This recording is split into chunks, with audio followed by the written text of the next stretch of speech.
Hello again, everybody. Welcome to USA Wrestling Weekly. I'm Scott Casper. Here now, this week's news of features from USA Wrestling, the national governing body of our sport. Let's head east now to Manhattan. The annual New York Athletic Club International is one of autumn's toughest tournaments. The event is held in the gym on the 6th floor of the world-famous New York Athletic Club.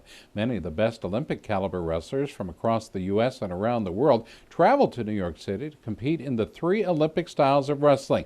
The United States boasted 13 individual champions when the 2 days of intense competition completed. Team USA had 6 Greco-Roman champions, and leading the way was America's 163-pound champ Andrew Bizik, who also received Outstanding Greco Wrestler honors. Now the finals was a rematch of the Sun-Kissed Kids International Open Finals when Bizik and 2-time world bronze medalist Justin Lester tied up. It was Lester who won at Sun-Kissed, but the always tough Bizik proved too much in New York, defeating Lester 1-0, 1-2, 1-0. Lester was competing up a weight class, but provided a tremendous challenge to Bizik in the championship bout.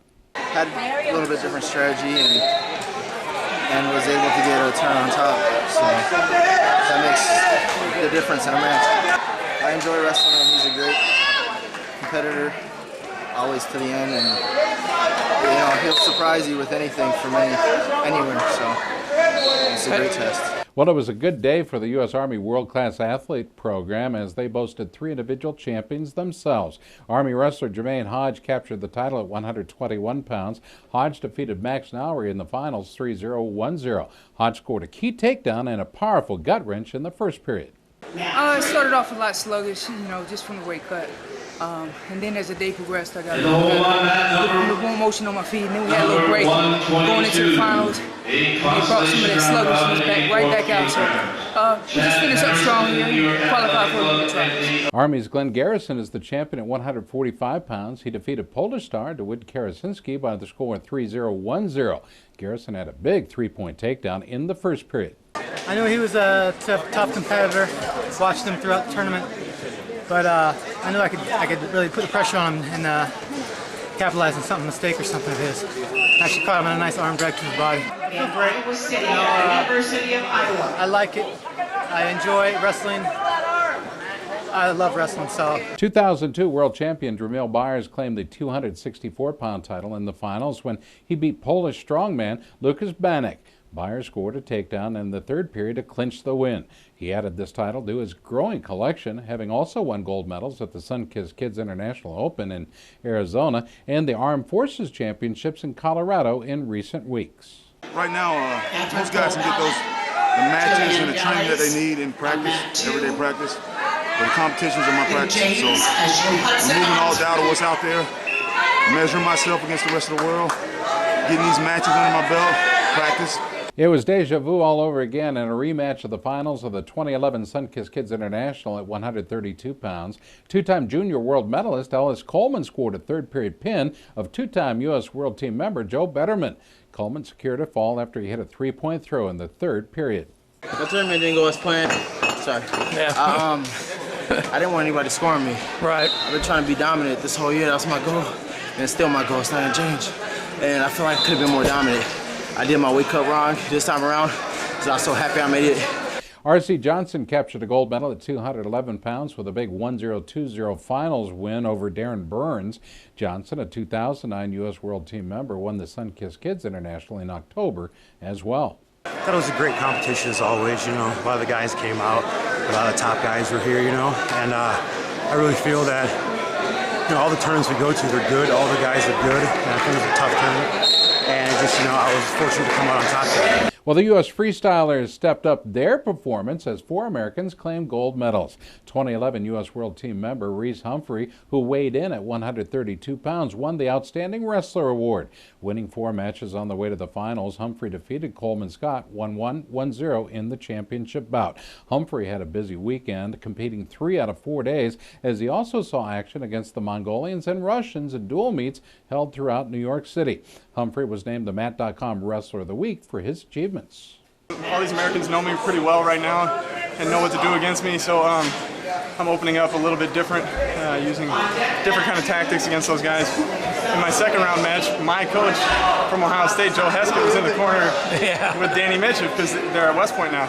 So that was a little interesting. So he definitely had all the inside points. He taught me half of them. A past NCAA champion for Minnesota, Dustin Slater, added a 145-pound title to his collection over the weekend by defeating a tough Azat Dunbayev of Kyrgyzstan in the finals 4-0, 1-0. In 2009, Slater was a 163-pound U.S. World Team member. He dropped in weight for this event, but has not made a decision as to what weight he'll wrestle moving forward. My weight was real low, and I wasn't a big 74 to start with. So we started talking about it because I'm pretty much right in between. So we thought, see where your weight is, don't worry about it too much, just train, see where it's at, and then make a decision. It's pretty low, and we thought, come out here and see how I felt. Former Iowa star Phil Ketty claimed the title at 185 pounds by defeating Missouri's NCAA champ Max Askren in the final 2-1, 0-1. Ketty had a strong third period after splitting the first two periods with the always dangerous Askren. Well, he's dangerous, but you just got to wrestle where I'm good. Don't worry about him. You got to go out there and wrestle everybody the same, which is at the highest level you can. I wrestled pretty good. Always look for more, always look to score in positions I'm good at, but I got the win, I got qualified, which is the goal, so win the tournament, you're happy, but always looking to build. Angel Escobedo won the 121-pound title with an injury default over 2009 U.S. World Team member Danny Felix. Escobedo, a former NCAA champ for Indiana, stopped 2011 U.S. Open champion Sam Hazewinkel in the second round. Then in the semifinals, he beat world place winner Nurlan Makhanaliev of Kyrgyzstan. I wrestled at Sunkus 2 weeks ago, and I was heavy. Wasn't getting my offense going. I just didn't put it together a good tournament. And I came here to, first of all, make weight, get my weight down under control, so it's not a problem for the Olympic trials. And then also to get my offense going, my shots, my double legs, my single legs. Performing tough again, the United States had 3 women's freestyle champions in the tournament, sweeping the last 3 bouts in the finals. King College star Allie Reagan, a 2011 Junior World Bronze medalist at 138, performed well and earned the Outstanding Wrestler Award. In the championship round, Reagan defeated Trinity Plessinger by the score of 1-3, 3-0, 4-0. Reagan scored a big win in the semis when she defeated 2-time world champion Christy Davis, 0-2, 3-2, 1-0. It just gave me more motivation to keep working because I really wanted that gold at Junior World. So after that, I just got in the room and kept working on stuff that I really shouldn't have made mistakes on, but I need to get stronger on, so I think that helped me a lot. 2011 world bronze medalist Adeline Gray provided some fireworks of her own as she dominated the competition. In the 167-pound championship finals, she scored a tech fall over college freshman Julia Shalata, 7-0, 7-0. Gray competed at a non-Olympic weight class in New York, but plans to drop in weight to 138 for the Olympic trials. I wrestled her a couple times, and she's getting better every time. I can definitely tell she's trying out some new technique, and that's always hard, especially when you go out there and try it on experienced girls. So I'm excited to go and talk to her and get her to kind of tweak those little things just so she can be ready for nationals. Well, the U.S. got a huge win at 158 pounds when 2005 world champion Ira Smith defeated Mongolia's 2009 world silver medalist Odin Shimeg-Badarak in the finals 1-3, 1-0, 3-0, winning that gold medal. Smith won the very competitive division with a very strong performance. Basically, I came out here with a set in mind to go out here and win and bring some medals back home. It was extremely important. It's a stepping stone to make sure that I do everything that's necessary to make that team, and at the end of the day, I can look in the mirror and be like, hey, I did what it takes. So I gave them all. Well, based on the results from the New York Athletic Club International, 8 additional athletes have now qualified to compete at the 2012 U.S. Olympic Team Trials in Iowa City at Carver Hawkeye Arena. 6 of the new qualifiers came in men's freestyle wrestling. The top U.S. medalist in New York, who had not already qualified, punched their ticket to Iowa City.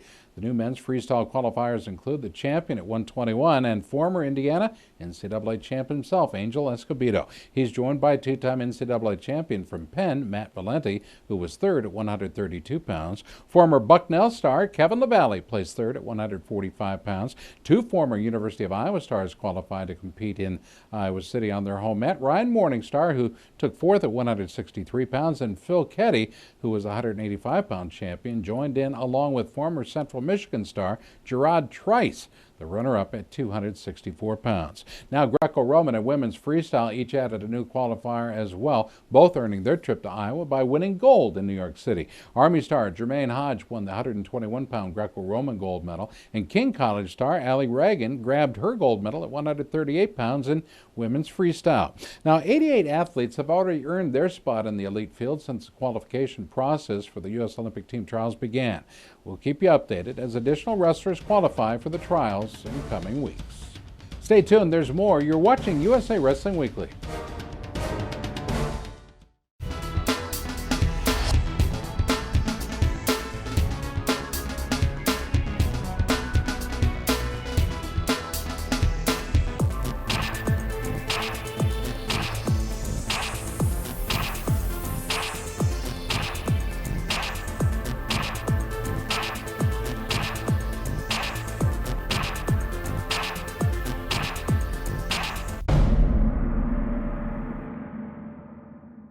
Wrestling fans, USA Wrestling has launched a top social networking site designed for you. USA Wrestling Nation is the latest innovation provided to the wrestling community by our sports national governing body, USA Wrestling. Post photos, blogs, and videos, interact on boards. Keep up with your favorite wrestling personalities with USA Wrestling Nation. It's free to register. Join the thousands of wrestling fans that have already signed up and become a part of the USA Wrestling Nation at usawrestlingnation.com.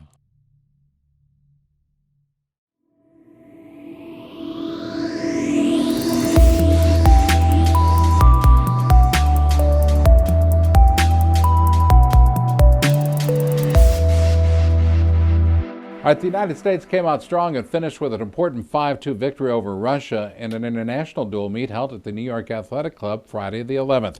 The American team celebrated Veterans Day with a patriotic performance against an always talented but young Russian team. The U.S. opened with 3 straight wins. 2011 U.S. Open champion Sam Hazewinkel needed all 3 periods to defeat Asa Delatlakniev by a score of 0-1, 3-0, 2-0, that at 121 pounds. Hazewinkel closed out the bout from the clinch, scoring 2 points from the offensive position in the deciding and all-important third period. It wasn't clicking last night, and I got to learn to wrestle through that, find a way to be smarter when things aren't clicking. Last night I tried to make it a high-scoring match, and it didn't work out for me, so I was trying to be a little smarter today. Travels through Iowa City in April, and the University of Iowa serves as the site for the 2012 Olympic trials of wrestling.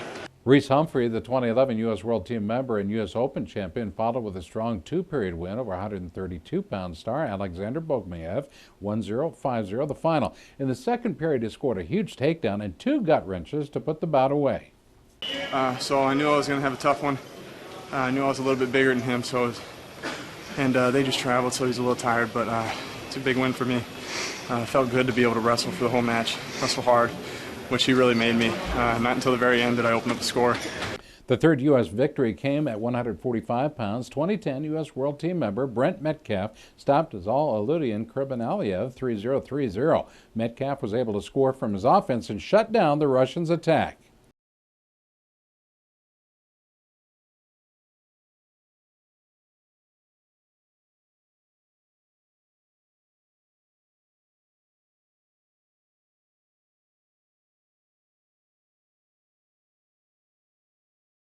Well, after dropping about at 163 pounds, Team USA stormed back, clinching the victory at 185 pounds. It was Raymond Jordan who stopped the 2010 junior world champion Andrei Valiev 0-1, 1-0, 1-1. In the deciding third period, trailing 1-0, Jordan scored a point on a push-out with 12 seconds to go to tie the bout and win the tiebreaker. Andre, I actually trained with him when I was in Russia for a month earlier this year, so we're a little familiar with each other. The thing I just had to keep in mind is that these guys just got in yesterday, jet lag, turned up the pace and forcing the rest of my match.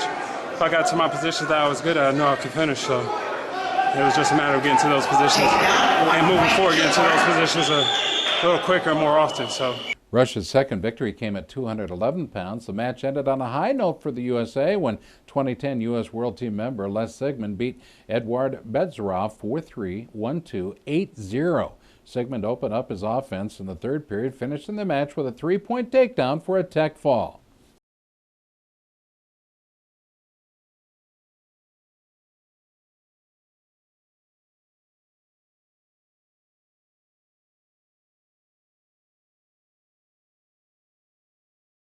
U.S. coach Zeke Jones seemed pleased with his team. We scored a lot of points last night, but we weren't stingy on defense. Tonight we got stingy. We didn't give them anything while we got points. We fought them in the tough spots, and so it was good. It was a great crowd. They were super. Got my friends, the Clebos, and my buddy Julian over here hanging out with me. That's great. So it's great to have all the family and friends here. It was great support. Thanks for America. Well, Beat the Streets in New York City organized yet another international dual meet, this one taking place Thursday, November 10th. The U.S. faced Mongolia in a freestyle event with men and women at the Grand Street Campus High School in Brooklyn, New York. The stands were packed full of youngsters and fans from this successful program, which has energized the sport in one of the world's great cities. Not wanting to disappoint, the U.S. rallied from a 3-1 deficit with 4 straight wins to beat the Mongolians by a 5-4 margin. An early win for the U.S. came at 105 pounds in women's freestyle. 2008 world champion Clarissa Chun stopped Mongolia's 2010 junior world silver medalist Dava Surin Bayar-Magnay 4-1, 7-6. After dominating the first period, Chun had to battle from behind to win the second period. Time was running down. Chun scored a 2-point reversal with exposure and scored an additional back point to tie the bout at 6-6, winning the tiebreaker by scoring the last point of the period. Clarissa Chun.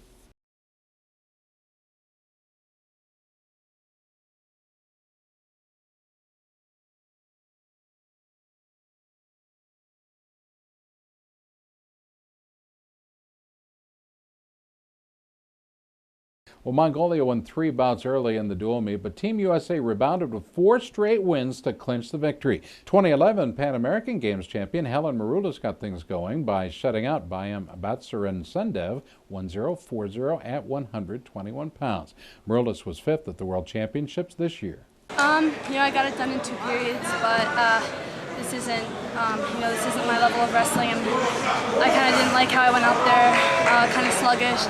Wasn't really putting a lot of points on the board, so that's not me and that's not how I want to wrestle. But it was good. It was a good experience, and it's always good to get international matches, so it was fun. Scoring the next victory for the U.S. was 145-pound champ Brent Metcalf, a 2010 U.S. World Team member. He stopped Ankh Bayar-Bachelin 3-3, 9-3. Metcalf won the first period with a late 3-point throw, scoring a tech fall as he dominated the second period. I mean, you don't feel great when you give up a lot of points. Right. And I think I gave up a 3-point, and then I think in the beginning he might have scored once or twice. Can't feel good about that, but I was able to come back. I was able to score the way I wanted to. I mean, he's a big, strong guy. Right. And, just sticking to where I'm good. 138-pound 2008 junior world bronze medalist Veronica Carlson followed with a strong victory of her own over Temsiag Shakura 4-0, 7-1. Carlson scored a number of exposures to seal the bout in the second period. I thought I wrestled really well. this is my first match coming back off of the surgery. And my goal plan today, I just wanted to go out there and, not be afraid and give it all I had. So. Well, the U.S. clinched the victory at 163 pounds when 2010 U.S. Open champion Andrew Howe controlled the match over Urnbat Purinjav for a 1-0-1-0 victory. Howe is taking a redshirt year from college to pursue a spot on the Olympic team. It's been a fantastic situation having Donnie, Sean, and Joe there, and all the training partners that come with it. So it's been really good. I feel like I'm making big strides and growing a lot as a wrestler. National freestyle coach Zeke Jones gives us his appraisal of the men's performance. It's the beginning of the season. Looks like some old bad habits have creeped up. At the same time, I think there were some good things. Nice to see Brent Metcalf back and healthy and hammering away. Howe was super physical with his hands. We've just got to make the leap to this season. This is a big year. We got to make sure we do well. U.S. women's team coach Keith Wilson talked about the women's performance against the Mongolians. We had some bright spots. There were some good techniques and clean takedowns, and we had some lulls after we had a good attack, kind of relaxed after. So there's little spots we need to work on, but overall, again, fresh season since the beginning of the year, just getting back into the tournament time and getting the competitive edge of that. So some good spots, and we look forward to getting the rust off and then getting back to where everybody's wrestling at full speed. The Mongolian national freestyle team was in America thanks to a U.S. State Department United Sports Visitor Program. Prior to the match, Coach Zeke Jones conducted a practice for wrestlers from the Beat the Streets program. The gym was packed full of hundreds of boys and girls from across New York City as they learned technique from a world champion and world-class coach. They also attended the dual meet and cheered Team USA on to victory. Well, the New York Athletic Club has had Sonny Greenhall for 31 years as the wrestling chairman. We'll talk about him and more when we return. You're watching USA Wrestling Weekly.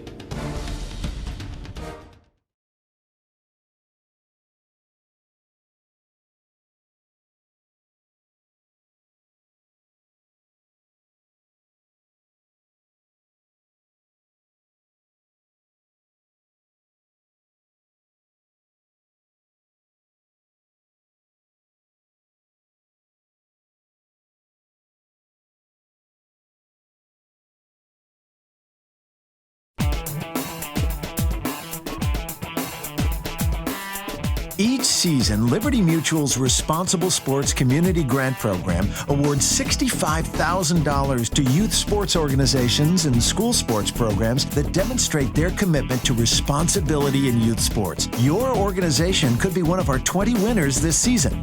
It's easy. Simply visit responsiblesports.com and click on the Community Grant Program. Administrators register their organization with the program, then reach out to rally parents, coaches, and team supporters to log on and review either the Responsible Sports Parenting or Responsible Coaching Guide. Then complete the quiz and showcase your mastery of the concepts. Every successfully passed quiz is worth a point that you can credit to your favorite youth sports organization or school sports program. Connect with friends, family, and neighbors to rally more support. The teams and schools with the most points at the end of the grant period win. It's that simple. Watch the leaderboard throughout the grant season, then rally more of your supporters to increase your totals. Liberty Mutual is committed to celebrating and championing youth sports and to financially supporting organizations that demonstrate their commitment to responsible sports. Join the movement and start earning points toward your community grant.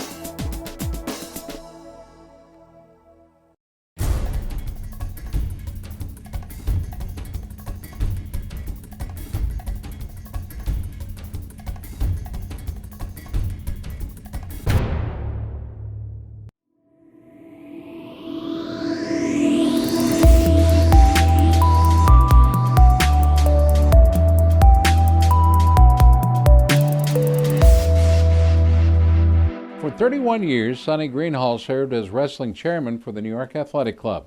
One of the legends in American wrestling, Sonny has provided a lasting legacy to our sport through the development of the New York Athletic Club International. Greenhalls and the leadership of the NYAC have turned the International into an annual world-class competition. Now, for the last 35 years, Greenhalls has served as a tournament director for the event. He's seen it grow in prestige each year, with more athletes from around the world attending each and every competition. This year, athletes from Russia, Poland, Canada, Mongolia, Kyrgyzstan, Tajikistan, Australia, Puerto Rico, Israel, Uzbekistan, and Colombia came to New York to face top American stars. This will serve as Sonny's final year as director of the tournament. It's a big deal. It's one of our 8 Olympic sports that we put a lot of time, energy, and support to, and having this tournament here is a great thing. The interesting thing is this is New York City. This is where everybody wants to come. So this is right back from the beginning. Years ago, we dreamed of this, what you see right here. Foreign teams coming to New York to wrestle in our tournament. We've made it come true. So. While the Russian senior team was in the Big Apple competing over the weekend, a talented junior-level team from Sakar, Russia was in Oregon on a cultural exchange trip. A team of U.S. high school wrestlers from Oregon played host and defeated the junior team from Russia 27-16. The international dual meet was held at Crescent Valley High School Friday, November 11th, but on different coasts. The USA had played host to the Russians. Two teams of U.S. athletes came together for friendly competition. Exhibiting a high level of skill, Oregon won 6 of the 10 bouts in the evening. The U.S. victory was headlined by a pair of pin victories that served to fire up the very large crowd. Zach Zahner of Sprague High School pinned his opponent in their match, and Brendan King of host Crescent Valley High School pinned Victor Malishev in their bout. 2 of Oregon's most prominent national-level wrestlers also won their bouts. Junior national champion and 3-time Oregon State champ of Churchill High School, Zach Brunson, beat Alexander Sofronov 7-0, 3-0. 2-time cadet national champion and Oregon State champion Ronnie Bresser of Henley High School defeated Timur Rasulov 3-0, 3-1 the final. Other winners for Team Oregon included Alex Rich of Crescent Valley High School and Henley High School's Zach Bresser. The Russian team is here as part of the Oregon Wrestling Association's Cultural Exchange Program. The Russians will spend 2 weeks in Oregon interacting with various high school teams. An Oregon Cultural Exchange team went to Russia for 2 weeks last summer, where they were trained, competed, and participated in cultural activities. International Exchange is one of USA Wrestling's most popular programs, allowing young American wrestlers and teams to compete overseas or to host foreign wrestling teams in their U.S. communities. Folks, we're running late. Thanks for joining us. We'll see you next week right here on USA Wrestling Weekly. I'm Scott Casper. Good night.